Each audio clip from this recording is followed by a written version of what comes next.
Praktek-praktek politik para menteri berbondong-bondong soal ke Gibran ini kan sesungguhnya sangat tidak etis ya, apalagi posisi dia pada waktu itu masih menjadi seorang wali kota. Kalau alasannya karena mereka membicarakan pembangunan di berbagai kota Solo, mengapa tidak Gibran yang datang ke kantor para menteri itu? Dan mengapa para menteri ini juga kok tidak datang ke kota lain? Emang di Indonesia itu yang punya proyek nasional itu hanya kota Solo saja? Jelas kita masuk pada suasana transisi dari Presiden Jokowi ke Presiden Prabowo. Di dalam proses itu kita mesti bersihkan supaya betul-betul transisi ini terjadi secara etis, nggak ada konsekuensi di kemudian hari.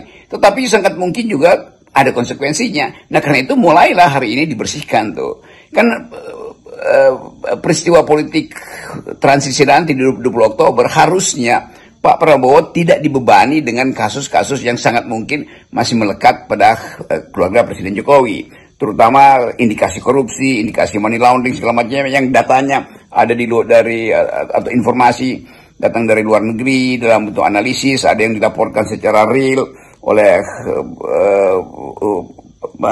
UBED misalnya atau kelompok yang lain tuh. Kan banyak betul kan. Nah saya melengkapkan itu di iNews kemarin dalam upaya untuk menerangkan bahwa setiap kekuasaan itu menarik orang untuk mendekat. Nah, bukan kebetulan, karena Gibran pernah berkunjung ke rumah saya, ke tempat saya untuk belajar politik, dan itu tidak berlangsung ternyata cuma satu kali pertemuan itu, maka ada percakapan yang saya maksudkan, beritahu saya kalau ada potensi Anda itu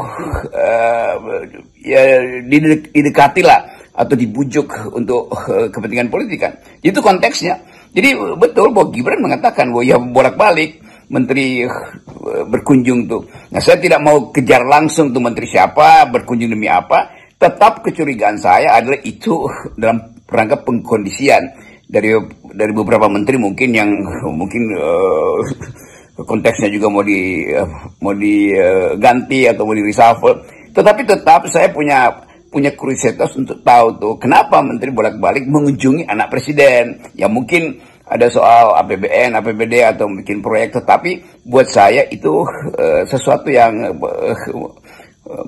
melekat di dalam kepala saya. Begitu ada menteri menghubungi anak presiden, itu artinya di belakang layar ada tukar tambah kekuasaan. Tukar tambah kekuasaan itu yang harusnya berakibat pada potensi korupsi itu. Kenapa nggak langsung ke presiden aja? Kenapa mesti ke Gibran? Tetapi pada waktu itu Gibran kan wali kota. Jadi mungkin juga ada kerjasama departemen. Tetapi lebih dari sekedar kerjasama, dugaan hipotetik saya pasti ada tukar tambah kekuasaan di situ yang berakibat pada